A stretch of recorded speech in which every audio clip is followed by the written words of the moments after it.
री issue forfeited share किसको बोलते हैं? री इशू फॉरफिटेड शेयर जब कंपनी के किसी भी इंस्टॉलमेंट का पेमेंट अगर कोई शेयर होल्डर नहीं करता है तो कंपनी उसके शेयर्स को क्या करती है, फॉरफिट कर लेती है, जब्त कर लेती है। और जब दोबारा कंपनी इस शेयर्स को इशू करती है, बेचती है किसी दूसरे व्यक्ति को, उसको बोलते हैं री इशू फॉरफिटेड शेयर। तो इसमें क्या एंट्री होता है देखिए। अच्छा पहले इसको लिख लो। यदि जब्त किए गए शेयर्स को कंपनी फिर से इशू करती है, दोबारा से बेचती है, तो इसे री इशू ऑफ फॉरफिटेड शेयर कहते हैं। अब जब री इशू करती है कंपनी तो क्या एंट्री होते हैं? मेनली कंपनी इसको या तो सेम अमाउंट पे इशू करती है या फिर कम में या फिर ज़्यादा में। तो 3 तरीके से इशू कर सकती है, सेम रेट पर, कम में या फिर ज़्यादा पर। और उसके बाद उसका जो फ़ायदा होता है कंपनी को री इशू करने से, उसको कैपिटल रिजर्व में ट्रांसफ़र किया जाता है। तो यहाँ पर बेसिकली 2 एंट्री होगा। सबसे पहले तो री इशू करने का, तो एंट्री क्या होगा देखो, व्हेन री इशू एट पार, जब कंपनी दोबारा से जब इसको इशू करेगी और एट पार पे इशू करेगी, मतलब सेम रेट पर, जैसे 10 रुपये वाला शेयर था और उसको 10 रुपये में ही बेचेगी, तो एंट्री क्या होगा देखो, bank account debit to share capital. जब दोबारा कंपनी इशू करती है तो वो फिर एप्लीकेशन अलॉटमेंट फर्स्ट कॉल ऐसे इंस्टॉलमेंट में पैसे नहीं मांगती, सारे पैसे एक ही बार में ले लेती है। Bank to share capital, narration लिखेंगे being dot forfeited shares were reissue at the rate of dot each, ऐसे लिख देना है। अगर कंपनी उसको डिस्काउंट में इशू करेगा तो क्या होगा, व्हेन री इशू एट डिस्काउंट, फॉरफिट किए गए शेयर्स को आप डिस्काउंट में इशू कर सकते हैं। तो एंट्री होगा बैंक अकाउंट डेबिट, डिस्काउंट के लिए यहाँ पर शेयर फॉरफीचर वर्ड यूज करेंगे, share forfeiture account debit to share capital account,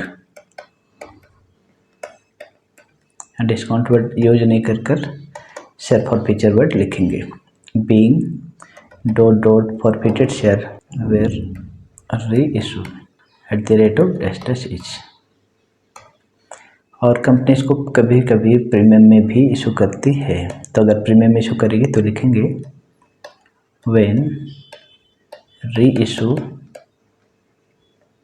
at premium, entry हो जाएगा bank account debit to share capital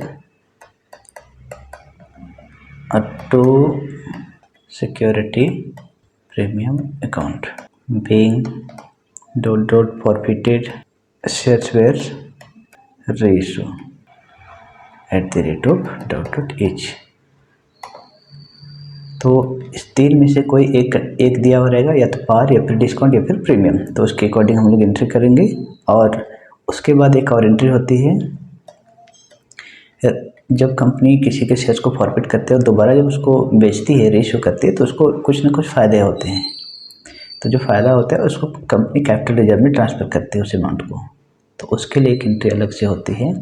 3 में से कोई एक होगा और ये चौथे नंबर एंट्री अलग से होगा। व्हेन बैलेंस अमाउंट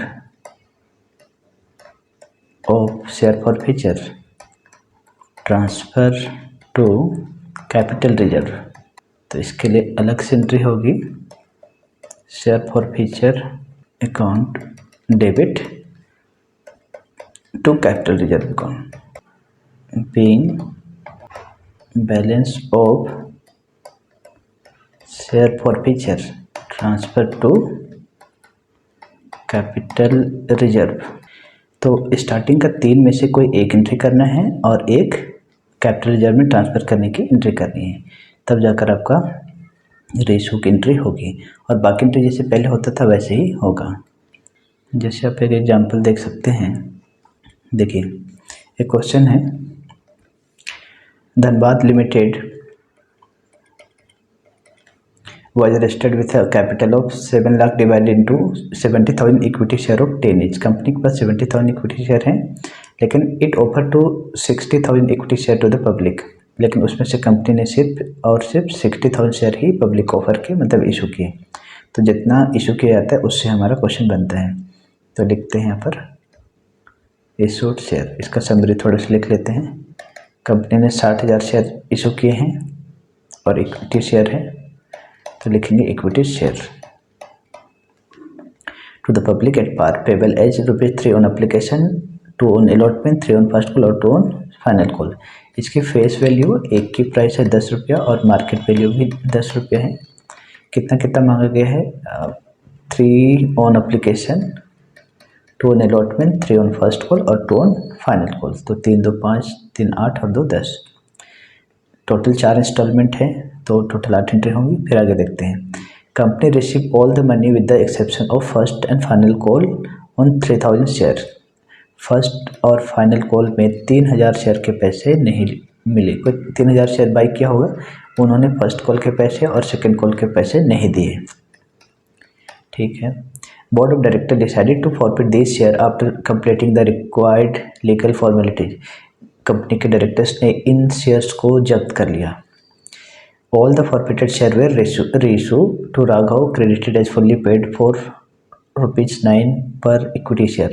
अब कंपनी ने ये 3,000 शेयर, अच्छा यहाँ पर कई लोगों को लगता है कि टोटल 6,000 शेयर फॉरफिट हो रहे हैं। नो, कोई एक ही आदमी है जो फर्स्ट कॉल के भी पैसे नहीं दिए, फाइनल कॉल के भी पैसे उन्होंने नहीं दिए, तो कंपनी उसके शेयर्स को फॉरफिट कर लेती है, जब्त कर लेती है और दोबारा इशू करती है।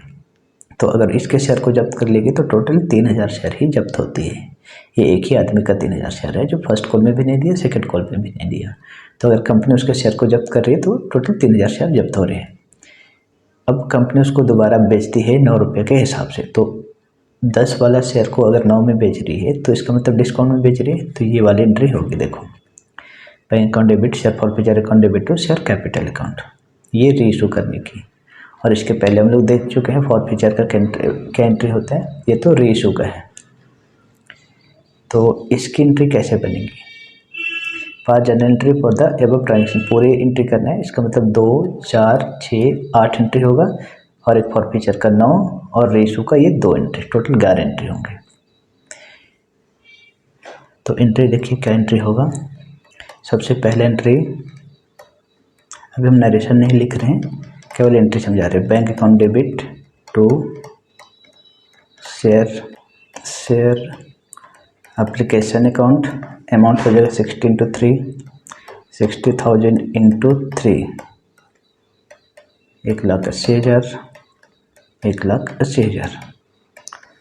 दूसरा एंट्री होगा शेयर की जगह में इक्विटी शेयर लिख दीजिए। Equity share application account debit to equity share capital account 1,80,000। अब शेयर अलॉटमेंट की ड्यू की एंट्री करेंगे। Equity share allotment account debit to equity share capital account. Amount कितना है? 60 × 2, 1,20,000। और इसके पैसे आने की एंट्री हो जाएगा bank account debit to equity share allotment account 1,20,000।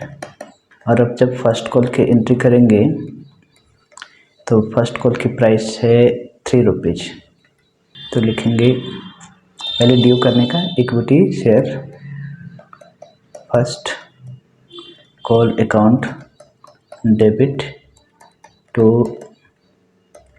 Equity share capital account 60,000 × 3, 1,80,000, 1,80,000। और फिर इसका रिसीव वाला जब एंट्री करेंगे तो वहाँ पर एक आदमी पैसा नहीं दे रहे हैं, बैंक अकाउंट डेबिट, तो दिखाएंगे उसको कॉस्ट इन एरियर में। Calls in arrear account debit to share first call account. Amount देखिए 1,80,000 मांगा गया था, उसमें से एक आदमी 3,000 शेयर का पैसा नहीं दे रहे हैं, तो 3,000 इंटू इसकी प्राइस है, देखो 3 रुपया, इसका मतलब 9,000 रुपये नहीं दे रहे हैं। तो 1,80,000 में अगर 9,000 नहीं मिलेगा तो 1,71,000 रुपीज़ मिलेगा कंपनी को। अब इसी तरीके से फाइनल कॉल का भी एंट्री करिए। Equity share second and final call account debit to equity share capital account. 60,000 into 2 1,20,000 और पैसा रिसीव होने की एंट्री बैंक अकाउंट डेबिट, यहाँ भी एक आदमी पैसा नहीं दे रहा है। Calls in arrear account debit to equity share second and final call account. Total 1,20,000 मांगे गए थे, उसमें 3,000 शेयर का पैसा एक व्यक्ति ने नहीं दिया। 3,000 इंटू इसका प्राइस था 2 रुपया, 6,000 होता है। तो 1,20,000 में 6,000 नहीं मिला, तो इसका मतलब 1,14,000 रुपया मिला। तो ये तो था बेसिक एंट्री, जो आपको ये वाला 8 एंट्री करनी थी। अब एक करेंगे फॉरफीचर का और 2 ठो रीइशू का। देखिए एक फॉरफीचर का एंट्री करते हैं 9th नंबर में।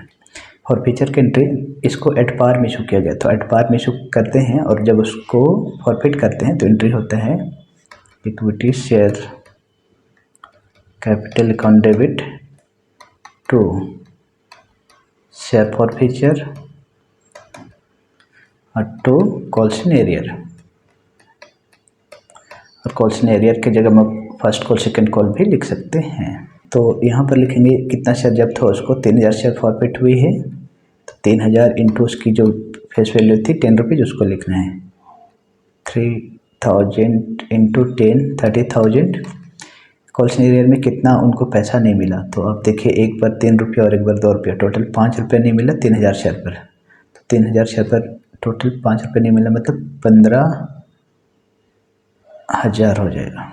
आप यहाँ भी देख सकते हो कॉल्स इन एरियर एक बार 6,000 है और एक बार 9,000, 6,000 और 9,000 15,000।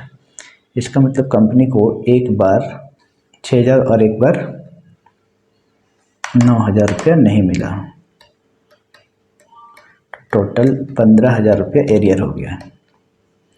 30,000 में 15,000 नहीं मिला, तो इसका मतलब 15,000 पहले उन्होंने पे कर रखा था, वो पैसा उसका डूब गया। तो यह है फॉरफीचर की एंट्री। उसके बाद अब इसको रीइशू करना है, तो रीइशू कंपनी डिस्काउंट पे कर रही, 9 रुपये में बेच रही है, देखिए। तो एंट्री होगा bank account debit to share, अच्छा डिस्काउंट है तो उसके लिए शेयर फॉरफीचर वर्ड यूज करेंगे, share forfeiture account debit to share capital account. 3,000 share into 1 की प्राइस 10 रुपया है, मतलब 30,000 रुपये के शेयर है, उसको कंपनी 9 रुपये में बेच रही है। 3,000 इंटू 9 27,000, तो 30,000 के शेयर को कंपनी 27,000 में बेच रही है, इसका मतलब 3,000 की डिस्काउंट दे रही है। तो ये हो गया आपका रीइशू की एंट्री। अब इस रीइशू करने में कंपनी को कुछ फ़ायदे हुए, तो जो फ़ायदे हुए उसको कैपिटल रिजर्व में ट्रांसफ़र किया जाता है, तो उसकी एंट्री बनती है share forfeiture account debit to capital reserve. ये एंट्री एक अलग से करनी होती है। ये देखो हमने लिखा रखी है आपको लास्ट वाली entry, when balance amount of share forfeiture transfer to capital reserve, तो share forfeiture to capital reserve entry करनी है। अब इसका अमाउंट कैसे लिखना है उसको समझते हैं। देखिए एक शेयर की कीमत थी 10 रुपया, जो शेयर होल्डर ने पैसे नहीं दिए उसमें कितना नहीं दिए, लास्ट का ये फर्स्ट कॉल का 3 रुपया और फाइनल कॉल का 2 रुपया, टोटल 5 रुपया उन्होंने नहीं दिए। मतलब ये है कि अगर ये 5 रुपया दे देता तो कंपनी का काम हो जाता, लेकिन इन्होंने सिर्फ 5 रुपये नहीं दिए लास्ट के, 5 रुपये पर शेयर के हिसाब से, और कंपनी ने इसको फॉरफिट कर लिया, जब्त कर लिया, और इसी शेयर को कंपनी दोबारा 9 रुपया में बेच दिया। तो लेना था उसको 5 रुपया, लेकिन 9 रुपये में बेच दिया, उसका शेयर को वापस लेकर किसी दूसरे व्यक्ति को 9 रुपये में बेचा। तो इस शेयर पर उसको कितना फ़ायदा हुआ, एक एक शेयर पर 4-4 रुपये का फ़ायदा हुआ, और 4 रुपये का फ़ायदा हुआ एक शेयर पर, और ऐसे उन्होंने 3000 टोटल शेयर बेचे। तो 3000 इंटू 4, 12,000 की कंपनी को फ़ायदा हुए। तो इस 12,000 को यहाँ पर लिखते हैं। तो ये है आपका कैपिटल रिजर्व में ट्रांसफ़र करने का एक तरीका है। दूसरा है, अगर कंपनी, दो तरीके से होता है, एक पार्शियल रेशो होता है और एक फुल्ली रेशो। फुल्ली रेशो मतलब जैसे जितना शेयर जब्त हुआ पूरे शेयर को कंपनी ने दोबारा बेचा। तो अगर ऐसा होता है पूरे शेयर को दोबारा कंपनी बेचता है, इसको फुल्ली रेशो बोलते हैं। तो फुल्ली रेशो होगा। तो एक और तरीका है, देखिए यहाँ पर 15,000 शेयर फॉरफीचर में है, और यहाँ पर जब आप रेशो के हैं वहाँ पर 3,000 है। तो इनका जो डिफरेंस होता है ना उसको लिखते हैं। तो 15 में से 3 घटा दो तो 12। तो ये भी एक तरीका है, लेकिन ऐसा तभी करना है जब फुल्ली रेशो, जितना शेयर जब्त हो अगर पूरे शेयर को रेशो करेंगे तब ऐसा करना है। अगर पार्शियल रेशो हो तो फिर अलग तरीके से निकलता है, वो आने वाले क्वेश्चन में हम लोग देखेंगे। तो ये था आपका रेशो ऑफ फॉरफिटेड शेयर। तो आपने इस टॉपिक्स में देखा कि रेशो ऑफ फॉरफिटेड शेयर किसको बोलते हैं, कि अगर कंपनी कोई शेयर होल्डर पेमेंट नहीं करता किसी इंस्टॉलमेंट का तो उसको जब्त कर लेते हैं और उसको दोबारा बेचती है, तो उसको रेशो बोलते हैं। जो रेशो 3 तरीके से हो सकता है, एट पार, डिस्काउंट या प्रीमियम। उस तीनों में से कोई एक एंट्री करने हैं, और फिर जब कंपनी रेशो करती है तो उसको कुछ फ़ायदा होता है, तो उसको हम लोग कैपिटल रिजर्व में ट्रांसफ़र करते हैं। तो उसकी एंट्री एक करनी होती है।